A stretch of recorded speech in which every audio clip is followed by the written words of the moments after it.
Hello students, welcome to my YouTube channel PK Royal Education.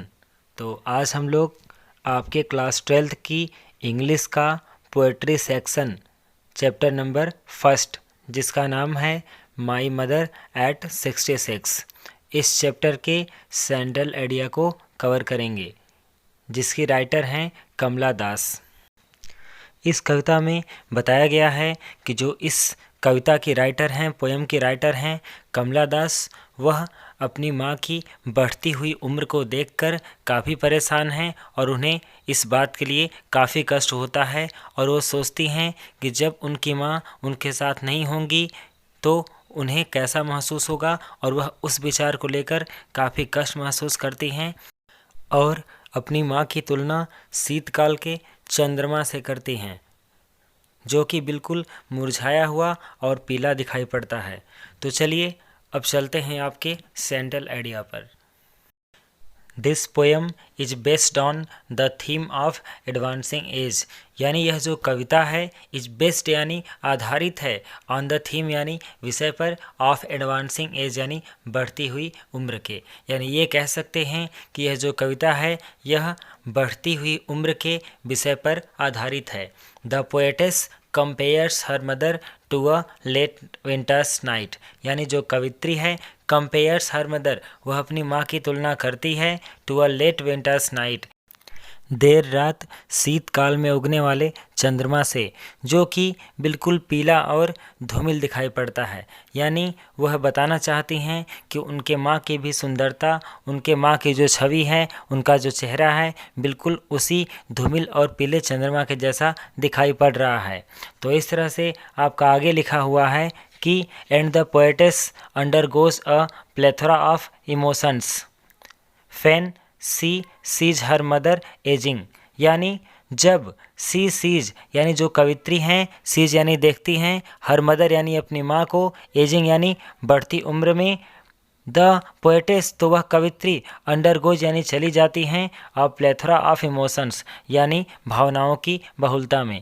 तो इस तरह से कह सकते हैं कि जो कवित्री हैं जब वह अपनी माँ की बढ़ती हुई उम्र को देखती हैं तो वह भावनाओं की बहुलता में चली जाती हैं, यानी भावुक हो जाती हैं और अपनी माँ के जाने के दुख से काफ़ी दुखी हो जाती हैं। इस तरह से हम आगे चलते हैं।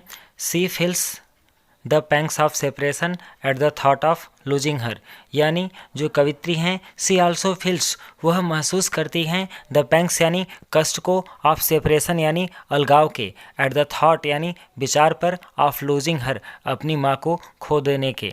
तो इस तरह से कहा जा सकता है कि जो कवित्री हैं वह अपनी माँ को खो देने के विचार का और अलगाव का जो कष्ट होता है उसे महसूस करती हैं। और इस तरह से आगे है कि द पोएटेस और जो कवित्री हैं आल्सो विशेष, वह कामना करती हैं फॉर द लॉस्ट ब्यूटी, उस खोई हुई सुंदरता के लिए, एंड यूथ और उस युवा अवस्था के लिए, ऑफ हर मदर अपनी माँ के। यानी ये कह सकते हैं कि जो कवित्री हैं वह अपनी माँ के लिए उस खोई हुई युवा अवस्था और उनकी खोई हुई सुंदरता के लिए कामना करती हैं। तो अंततः आपका लिखा हुआ है 10 इस प्रकार एजिंग यानी जो उम्र का बढ़ना है, इज अ नेचुरल प्रोसेस, एक प्राकृतिक प्रक्रिया है, फॉर ऑल लिविंग ऑर्गेनिज्म, उन सभी जीवित प्राणियों के लिए।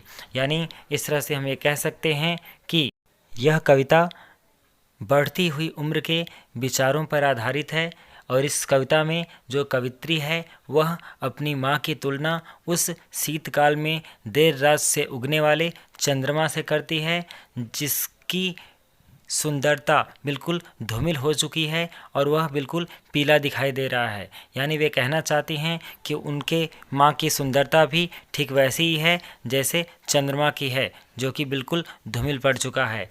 और जो कवित्री हैं वह जब अपनी माँ की बढ़ती हुई उम्र को देखती हैं तो वह काफ़ी भावुक हो जाती हैं और दुख से भर जाती हैं और वह महसूस करती हैं उस कष्ट को कि जब वो अपनी माँ को खो देंगी।